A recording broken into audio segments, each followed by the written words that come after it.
May ahum English singani ga kungo homdoi digi haurakhiba Manipur gi tamthiraba lan usida amu hanjile. Kuki theories na turbung saba laikai tamna bom tare nongoi maru sani rong kablakre.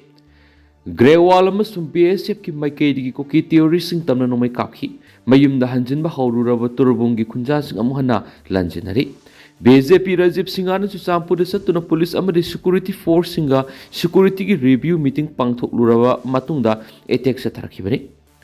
May ahum English singani ga kungo homdoi digi lamen tu hen Kuki jau singna makoi gi theories sing kaktana tana mapa lebak tiki naro na sangsilaki bu Khutlai pai bi singa phawbuk samaduna Manipur digi separate administration lawgani haibigi demand tawraduna atamna mitei de onchinduna sa tharakhi batam thirab lana sahi ani suramdai February mapan English singani ga kunga mangada matam adugi Manipur lainga na resign tawkhibadagi February 10 English singani ga kunga mangadi gi 12 suba Manipur Legislative Assembly bu suspended animation da thamlaga numit adudagi state asida president rule salairakpadagi lan gi thawdoksing thokhidabaga loinana nongmai amasum bom gi makol tarudraba matung khanghaudana Chusampur ga tainari ba Bishnupur district ki Fakauk Sau Ikai police station koliba turbung sabalai kai tamna Kuki theories na bom taret amasum nongmai maru sanirom kapsilakpadagi Manipur gi tamthiraba lan usida mu hanjele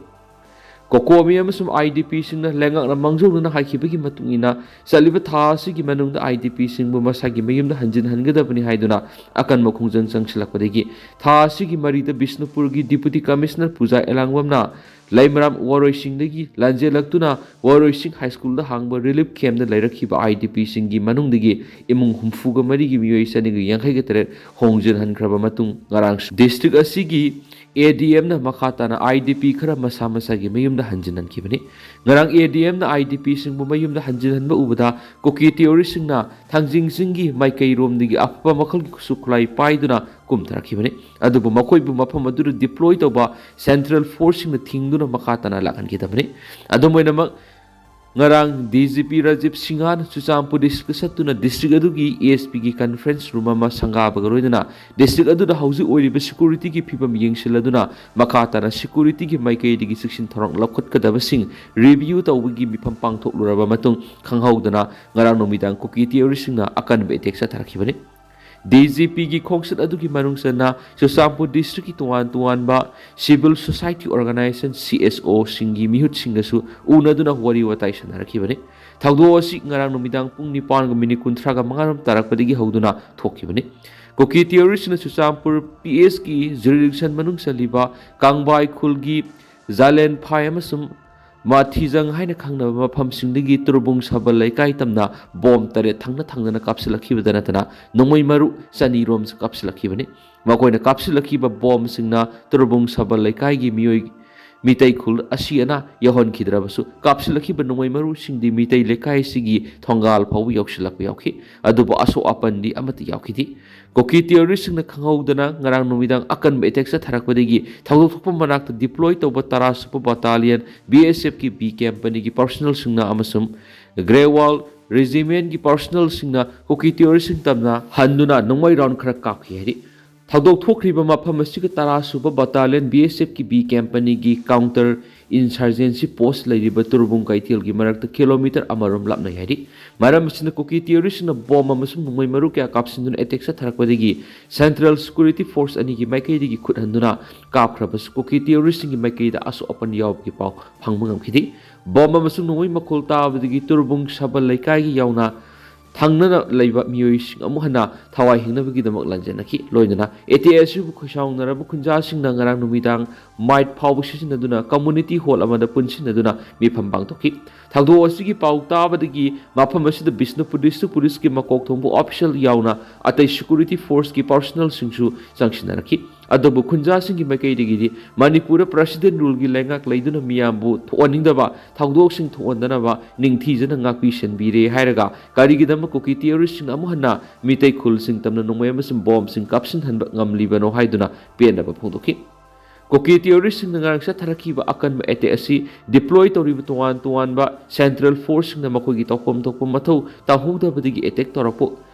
ngamhanbani haina su penaba phongdoknaki Kuki terrorist na kapsilakhiba bom singna mitei khulsinga tasinduna pokhaidrabasu labuk lamangna singbada pokhaibigi makolna saiton phawba yawna nikhi hari adubu central force ni attack satharakhiba Kuki terrorist sing tamna khut handuna nongmai round khra kapkhibadigi makha satharakhide loinana Bishnupur district police na district asigi command unit ki personnel singa loinana bulletproof gari na singmu sijinaduna sangsilaga makhatana bom amasum nongmai kaplaktana ba akan section thorang sing lokhot ki hari ngarang numidang na hongdana satharakiba attack asigi matangda social activist ama oiriba hema Abinash kun humdu ko khunja mana phongdokpada ngarangi thawdo asi ikhang khawdana numidang pung 9 makhairam tarakpa duwaida adwai phawba automatic nongmai amadi bom yona kapsilakibani attack satharakiba matung minute 30 hiena mafam asida state force amata lakhidi mafam asida deploy tobo bide personnel tarukhaki maikaidigi nongmai maru khara handuna kapki haraduna ngarang khaktada Bishnupurgi ADM na IDP singma yumda sangba yare haibigi mahai oina ngasidi Kuki singna bom amadi nongmai kapsilaknibani tasingna nungaijadi minute 30 hiena nongmai amasu bom kaplabasu commando amata lakhidaba sisu nungaite rakhi Panmaya bari tha sigi taraga mari the BJP ki central leadership na kauraktuna Delhi da laiba party sigi headquarter pangthokiba Manipur gi BJP ki MLA singi mifam gi mangoinana Kuki amasum zawgi suda laiba militant singi mihut singa home ministry gi official singa mifam pangthokos laikibani mifam adura suda laiba Kuki zawgi militant singi mihut singna legislature gi power yaw union territory gumba ama union lenga na pidriba phawba Manipur gi wathu solution bi yaro heavy wapam phongdok narakibani ama romdana asumna su report tawri turbung kangbai phogak so ikhai akan mamong na landa rakhi ngara numidang Kuki militeni singna Bishnupur district tai na singthaktagi turbung kangbai amadi phogak so ikhai na singma mafam singna bom amadi nomai kapsinduna landa rakhi thagok thopam dagi phangma paw na haibada ngara numidang pung 9 ga minute 30 ka terom tabada turbung kangbai amadi phogak so ikhai gi maning thangma saruktagi nomai amadi bom sing kapagi thabak sing adu satharakhibani phogak so makha bazar lekai ward number 3 da bom taslaki phogak so ikhai mamang lekai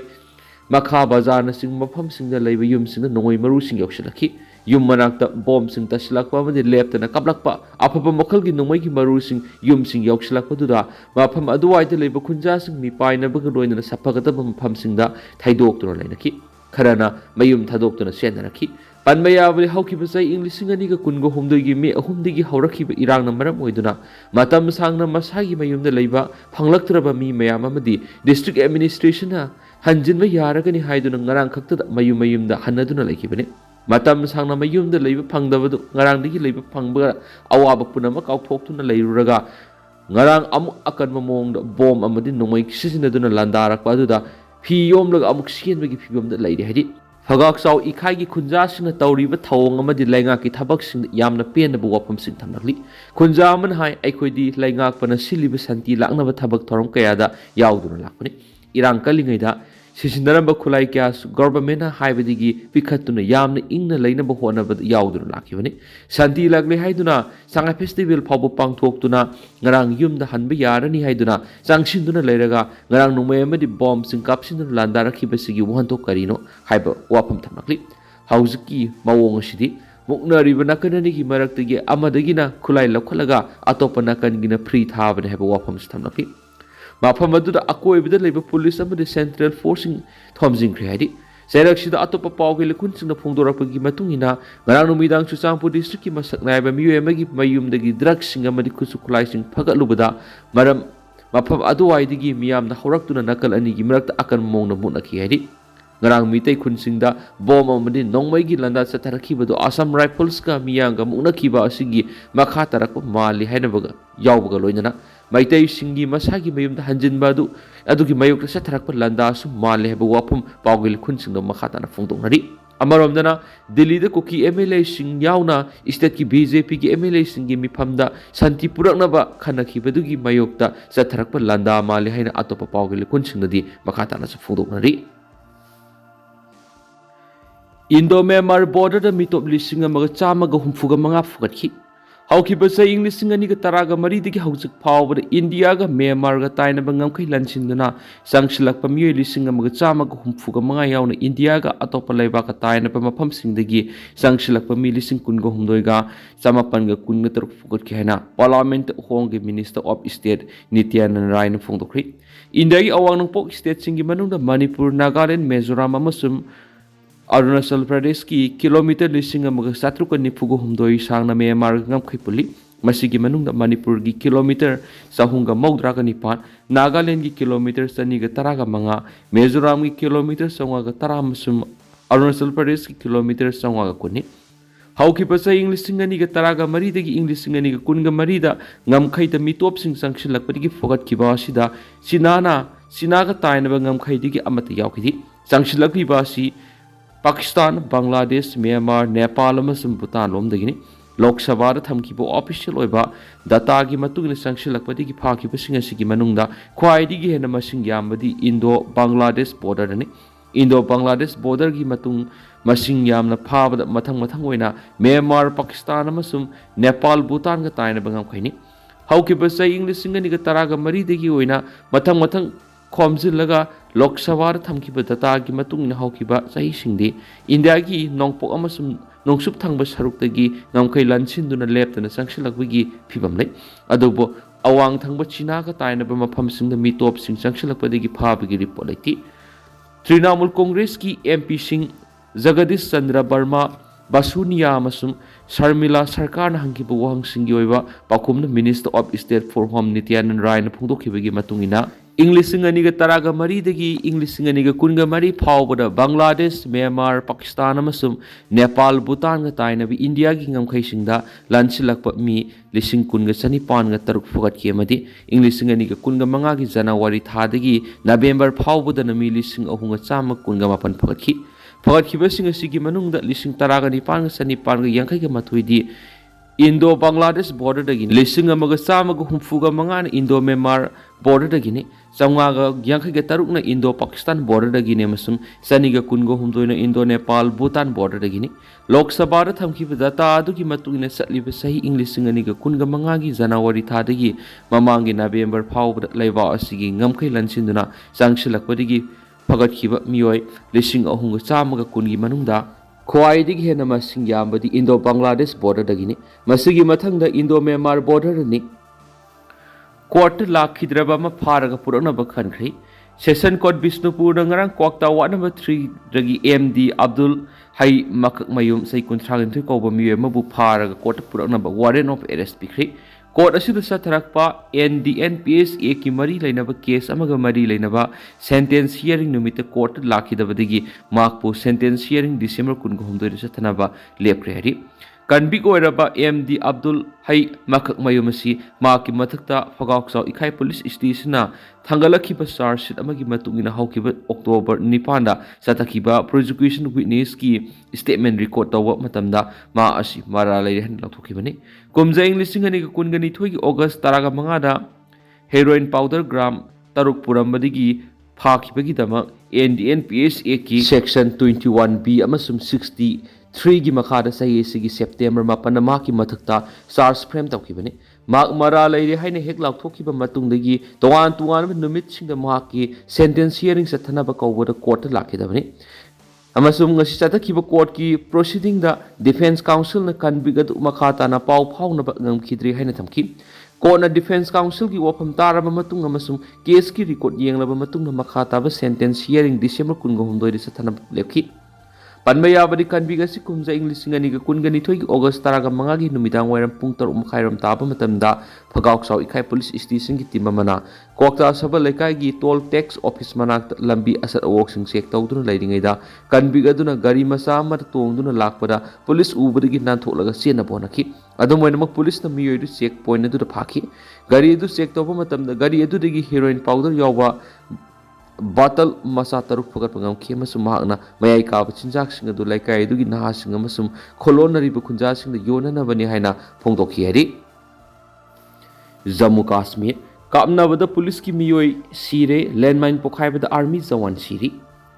Jammu Kashmir ki Udhampur district thokhiba terrorist singa noi kapnabagi thawdo amada police ki miyoi ama sikre haina officials na phungdokre.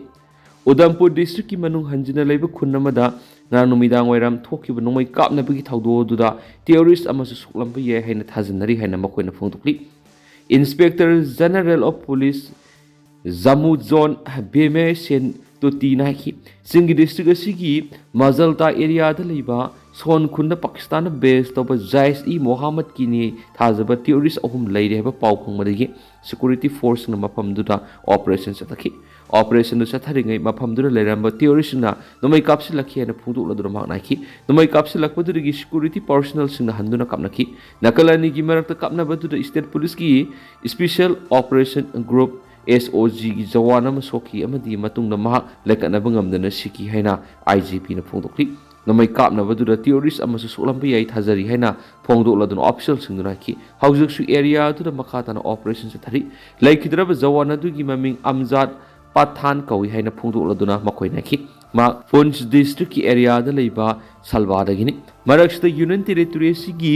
Kupwara district thokiba landmine pokhaiba gi thawdo amada army jawan ama sikre haina official singna phongdokre official singdu gi matungina landmine pokhaiba gi thawdo du ngarang border da leba district sigi Tehagam area da leba Putaha Khan Gali da thokibane hari Manipur State Sumang Lila Council gi president amasum lifetime general secretary phamdagi resign tokri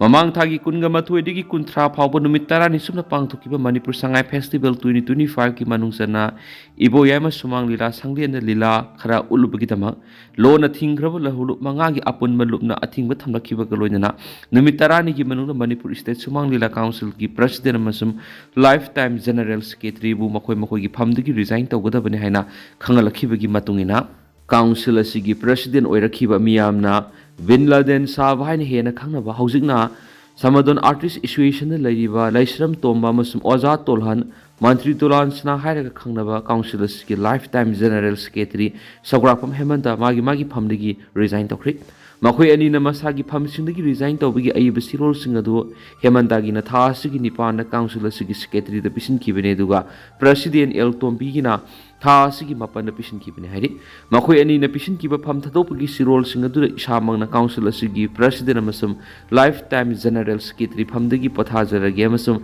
handok sare haiba wafam sing phongdokhi hari panbaya badi pham thadokraba council asigi thapuba ani bu tha asigi tara dagi horaduna kumja english singani ga kunga nipan gi december tara phawba sumang lila ga mari lena thabak thoram singda saruk yabi yaro habigi athingbasu lahulup singi makai dagi thamlakhibani